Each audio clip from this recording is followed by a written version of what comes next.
Welcome. It's the Real News Network, and I'm Sharmini Perez coming to you from Caracas, Venezuela, where I sat down with a prominent left wing academic in Venezuela, Edgardo Lander. He's professor emeritus at the Central University of Venezuela and a fellow of the Transnational Institute. He did his PhD at Harvard University, and he is the author of numerous books and research articles on democracy, limits of industrialization, and economic growth, and left wing movements in Latin America.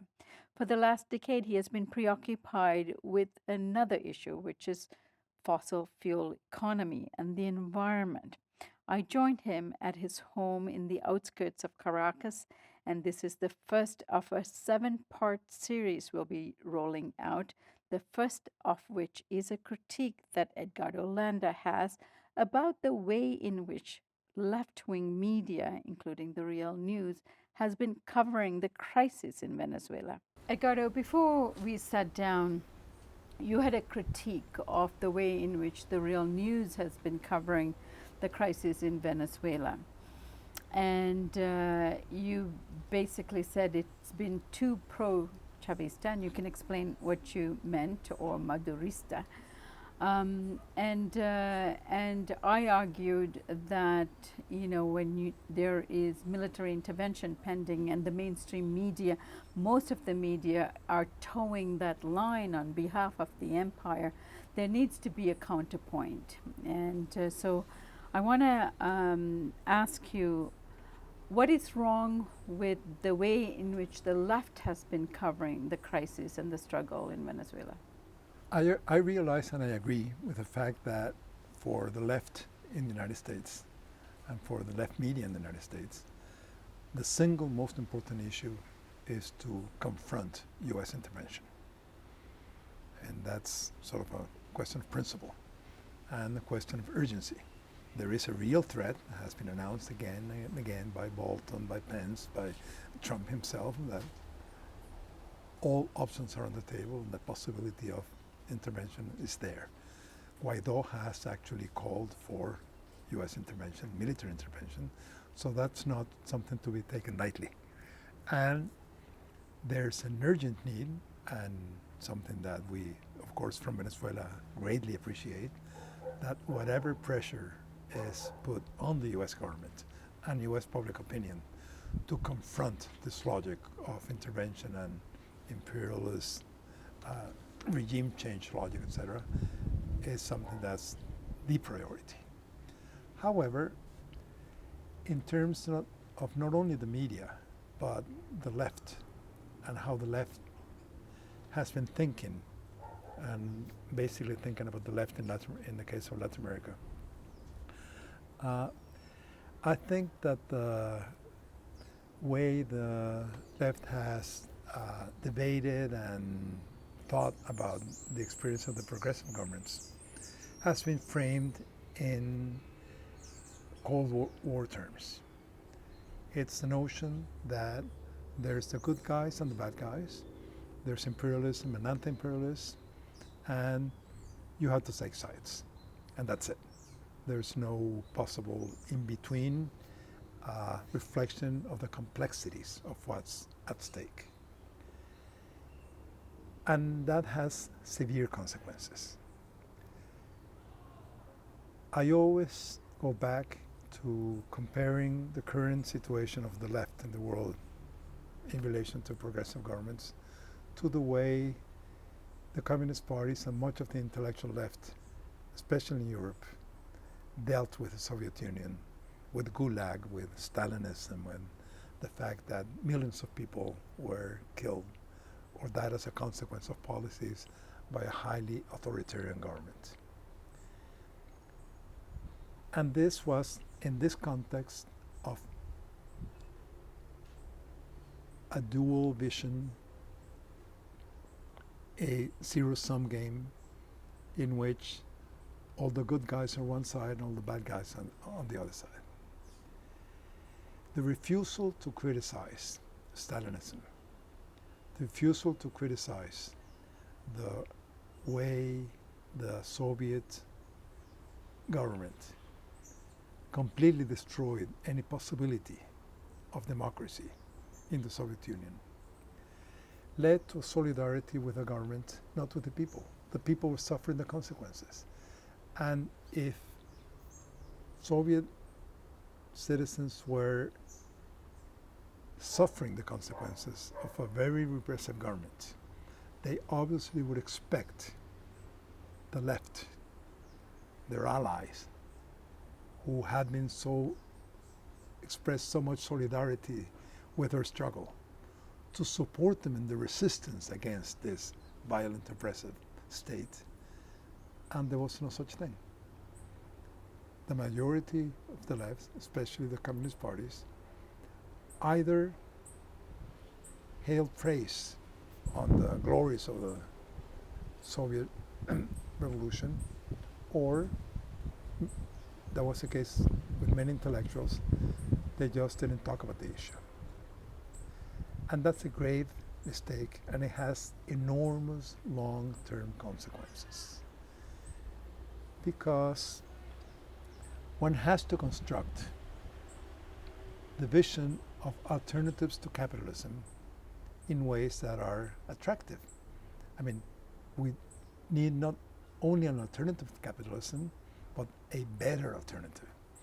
We need a society that's more democratic, where there's more participation, where women's issues are central, where the threats of environment collapse are taken into account in a very critical, central way in terms of thinking about alternatives.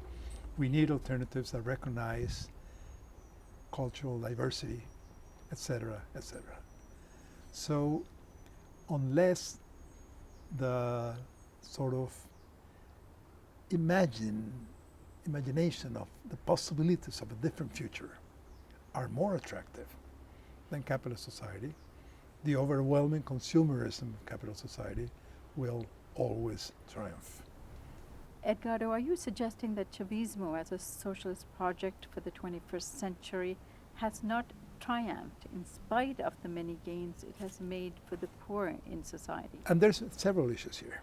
First is what we see or think as an alternative. In the Venezuelan case,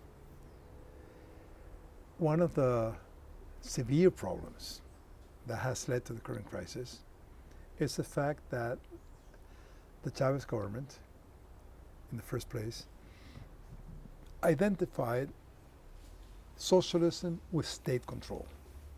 And many, many enterprises were nationalized and came under state control. So what happened? What is a state that became widespread in control of many, many, many activities, but it became weaker. It did not have the capacity to manage or deal with so many enterprises. It gave priority to ideological purity over technical competence in leading these enterprises. And as a consequence, a huge proportion, and when I mean huge, I mean the great, great majority of these corporations or small companies or whatever, went bankrupt. And they only subsisted, they only survived as a consequence of money that was put on from the oil rent. So this is an absurd situation. When you have functioning companies, when there were very few experiences of actual workers' control, which weren't very successful, but there were some attempts. But in most cases, it was a bureaucratic state-centered control that led to a collapse of production. So these are the sorts of issues that have to be discussed in terms of what do we want as an alternative. If we identify socialism with state control, then a majority of the population will simply reject this as an attractive political alternative because they've seen the results. They've seen the results all over the place. I always say that the Latin American left has a responsibility in relation to Cuba, for instance, because the level of state control in Cuba obviously led to really limited ways in which Cubans could take control of their own lives. The incentive to create not only economic activities but intellectual or artistic, etc., activities were completely limited by the fact that everything was so highly controlled by a central state. And this was recognized by the Cuban population for quite some time. They realized that they needed alternatives to strict state control. Venezuela, Latin American left intellectuals and parties were also aware of this. But since, thanks to the blockade, you couldn't criticize Cuba,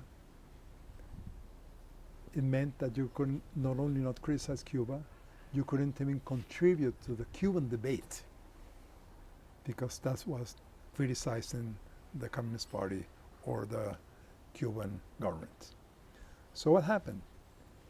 This unsustainable level of state control just went on and on and on and on, until it became obvious that it wasn't viable anymore.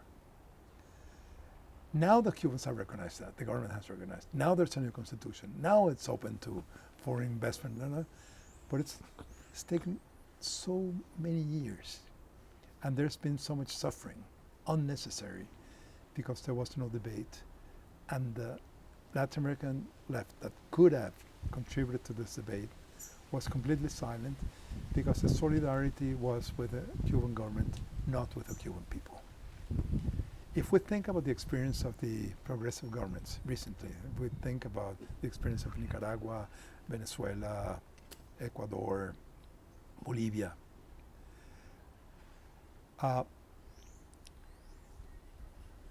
there were, in these experiences, obviously mixed results. Edgardo, and yet, in a very short decade, under very difficult governing interruptions of various kinds, including coups d'etats, there has been enormous gains realized by the poor and the working poor, such as housing, huge reduction in illiteracy, higher education, land rights, and so on. There were enormous advancements and gains in many areas.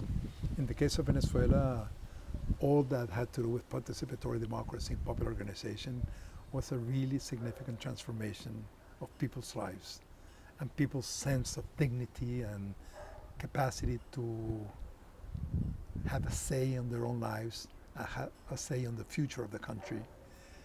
There was a very significant change in people's access to health, to education. And obviously, this was a huge change in relation to the previous situations. But at the same time, there were limits from the very beginning that could have been debated and weren't. For instance, there was a deep contradiction between this active promotion of grassroots organization and the fact that these grassroots organizations, on the main, were not really autonomous, because there was political democracy at the organizational level, but there wasn't ever serious steps taken in the direction of economic autonomy or economic democratization. So these organizations were highly dependent on government give-outs, government resources. And that has two major problems. One is the obvious situation we have now, in which once the government lacks the resources to hand out to popular organizations sort of wither away. I mean, they can't sustain their work because it depended on these give-outs. But on the other hand, the possibility of achieving a autonomy at a grassroots level, the notion of self-government, the notion of communes and community councils as forms of self-government are highly limited if they don't really have any own source of generating income. And that really never happened, except for some exceptional cases. And those exceptional cases, like some cases in the state of Lara, for instance, are the things that survive because they have their own sort of economic base. They have the possibility of deciding what to do with the land, how to do it, how to handle it, etc., etc., etc. So what I'm trying to say is that in this process of debating why there's a return of the right, why we have Bolsonaro and why we have Macri and what's happening in a few other countries, we have to recognize that there were serious problems in these experiences and that unless we recognize self-critically what went wrong and why it went wrong, then we refuse to learn from experience. And if we refuse to learn from experience, then there's no such thing as critical thinking. Unconditional solidarity is not critical. And critical thinking can't be based on uncritical thinking. And we have this experience of systematic, uncritical reflection because these leftist governments are threatened from above. And that's it. End of debate. If the world is seen in terms of a logic of Cold War, if it's seen in terms of imperialist, anti-imperialist, if it's seen in this very simplified confrontation, then that really severely limits the possibility of a more complex, nuanced comprehension of what the experiences of all 19th century, 20th century socialism or the experience of the progressive governments in the century. The fact that one sees problems, limits, sees corruption, sees inefficiency, sees conceptions that lead to alternatives that are not what we thought when we're fighting for a freer society, etc. The fact that we recognize those and refuse to talk about them is just complicit with governments that have not carried out what they were supposed to carry out. So as I said in the beginning, this is a 7-part series, so please join me for part 2 of my conversation with Edgardo Lander.